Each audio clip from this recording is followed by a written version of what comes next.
Ce premier épisode, nous allons aborder la question de Aïcha qui est déjà suffisamment dense et importante pour être traitée séparément.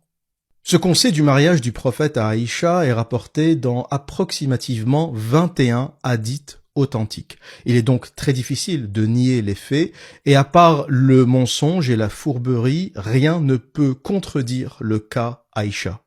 Aïcha est la seconde épouse du prophète de l'islam, qu'il épouse 1 an après la mort de Khadija, à l'époque où il commence sa période débridée, comme je l'ai raconté.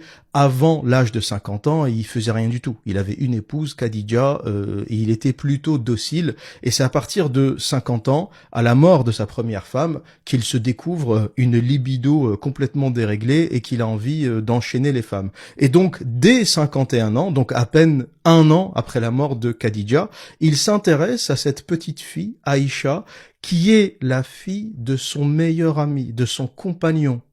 Faut bien comprendre, de son nom complet, Aïcha bint Abu Bakr, n'était pas n'importe qui, c'était la fille d'Abu Bakr, un compagnon proche et ami de confiance du prophète Mohammed, et Abu Bakr est devenu plus tard le premier calife de la communauté islamique après la mort du prophète. Donc imaginez un peu votre meilleur ami qui débarque chez vous et qui demande en mariage votre petite fille de 6 ans. Et comme référence, je vais vous citer 3 hadiths parmi les 21 qui sont les plus solides, les plus authentiques que l'on puisse trouver en islam, avec une chaîne de transmission incontestable. Et ces hadiths sont rapportés par Aïcha elle-même. Il faut savoir qu'en islam, la petite Aïcha a rapporté une quantité phénoménale de hadiths. C'est la 3e ou plutôt la 4e conteuse de hadiths. Parmi tous ceux qui ont rapporté les hadiths et la sunna du prophète, Aïcha, en termes de quantité de hadiths rapportés, arrive en 4e position. Et je vous mettrai toutes ces références en description de cette vidéo pour que vous puissiez aller lire et vérifier par vous-même, et je vous les afficherai également à l'écran. Donc on a le Sahih al-Bukhari 5134 qui nous dit « Aïcha a rapporté que le prophète l'a épousée alors qu'elle avait 6 ans, et qu'il a consommé son mariage alors qu'elle avait 9 ans. » Sahih Muslim 1422.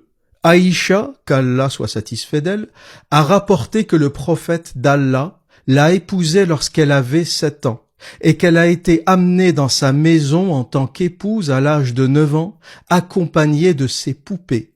Et lorsque le saint prophète est mort, elle avait 18 ans. Et l'un des hadiths les plus poignants qui raconte le jour où le prophète est venu chercher la petite Aïcha, le prophète de l'islam, 54 ans, est venu chercher Aïcha qui en avait 9, il l'a épousée à 6 ans, mais il n'est venu la prendre chez ses parents et consommer le mariage qu'à l'âge de 9 ans. Ce hadith, rapporté par Aïcha elle-même, nous dit, et c'est le hadith 3894, un hadith de Bukhari, le prophète m'a demandé en mariage lorsque j'étais une fillette de 6 ans. Nous sommes allés à Médine et avons séjourné dans la maison de Beni al-Harith bin Khazraj. Puis, je suis tombé malade et mes cheveux sont tombés. Plus tard, mes cheveux ont repoussé et ma mère, Rouman, est venue me voir pendant que je jouais à la balançoire avec quelques-unes de mes amies. Elle m'a appelé et je suis allé vers elle, sans savoir ce qu'elle voulait faire de moi. Elle m'a attrapé par la main et m'a fait me tenir à la porte de la maison.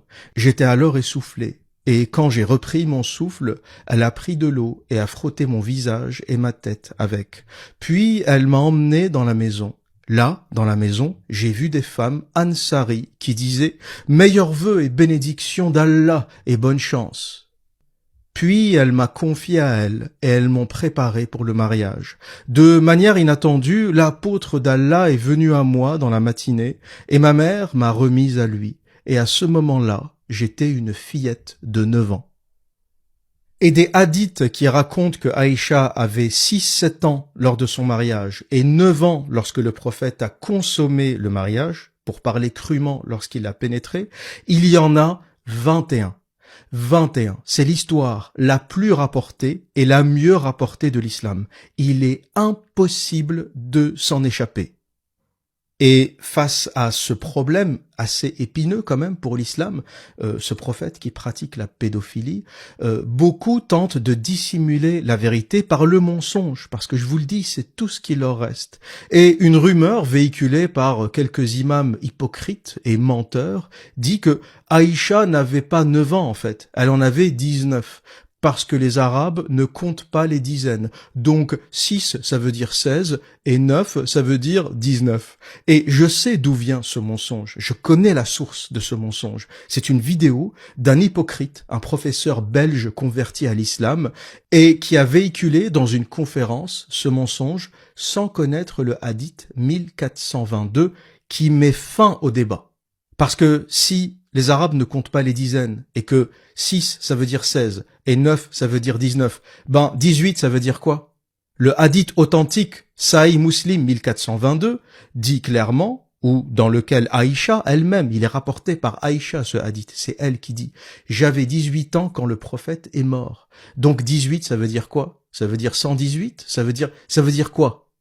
Et je vous passerai l'extrait de cette vidéo, la vidéo de ce professeur belge, pour que vous puissiez constater à quoi ressemble le mensonge et la manipulation d'un fanatique.